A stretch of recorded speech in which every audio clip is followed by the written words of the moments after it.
Wednesday morning காலையில் பால் காய வச்சு தம்பிக்கு பால் எடுத்துட்டு எங்களுக்கு டீ போட்டுட்டோம்.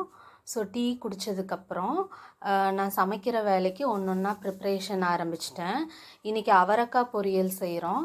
ஸோ அவரைக்காய் பொரியலுக்கு அவரைக்காய் கட் பண்ணிகிட்ருக்கேன். அப்புறம் பச்சைப்பயிறு கடைஞ்சி ரசம் வச்சிடலான்ட்ருக்கோம். ஸோ பச்சைப்பயிரை கழுவிட்டு ஊற வச்சுருக்கேன். அவரைக்காய் பொரியல் செய்கிறதுக்கு அவரைக்காய்க்கு கொஞ்சம் பாசிப்பருப்பு ஊற வச்சு கழுவி எடுத்து வச்சுக்கிறேன்.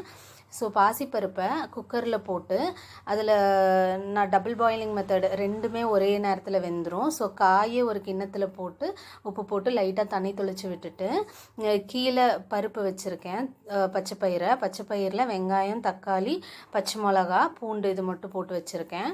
ஸோ இதுக்கு தேவையான தண்ணியும் ஊற்றி கொஞ்சோண்டு உப்பு போட்டுக்கிறேன். நான் உப்பு போட்டதையும் வெங்காயம் போட்ட வீடியோவையும் மிஸ் பண்ணிட்டேன், போடாமல் விட்டுட்டேன். ஸோ லைட்டாக நீங்கள் தண்ணி ஊற்றி மிக்ஸ் பண்ணி வச்சுட்டு விசில் வச்சு எடுத்துக்க போகிறேன். ஸோ அடுத்து லக்ஷனுக்கு ஸ்கூல் கொடுத்து விட்றதுக்கு முட்டை ஆம்லேட் செய்கிறேன். ஸோ முட்டை 2 உடச்சி ஊற்றி சின்ன வெங்காயம் மட்டும் கட் பண்ணி போட்டுக்கிறேன்.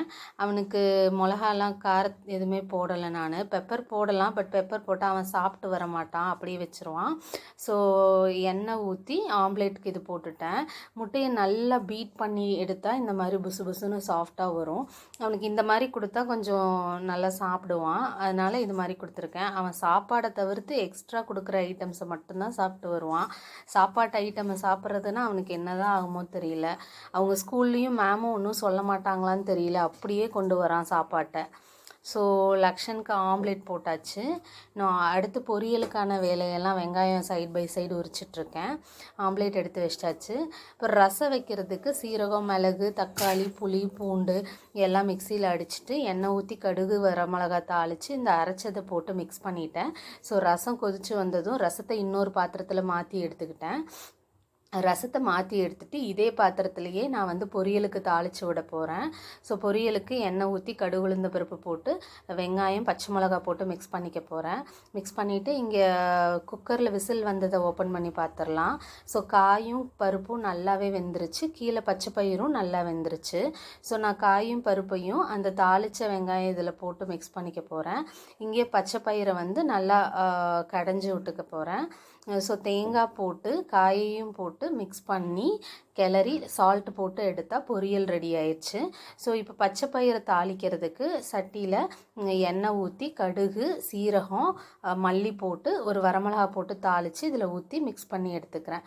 ஸோ இன்றைக்கி சமையல் ரசம், பச்சை பயிறு கடையல், பொரியல், ஸோ 3மே ரெடி ஆயிடுச்சு. பாருங்கள், பச்சை பயிறு, இது ரசம், இது பச்சை பயிறு கடையல், அப்புறம் அவரைக்காய் பொரியல்.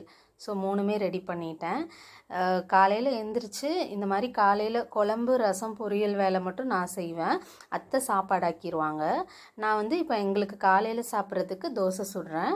தோசைக்கு அந்த பச்சை பயிரே தொட்டு சாப்பிட்டுக்குவோம். யூஸ்வலாக சட்னி அரைப்பேன், பட் இப்போ பச்சை பயிர் எங்களுக்கு கொஞ்சம் ஜாஸ்தியாக இருக்க மாதிரி இருக்குது. ஸோ நான் அதையே தொட்டு சாப்பிட்டுக்கலான் இருக்கேன்.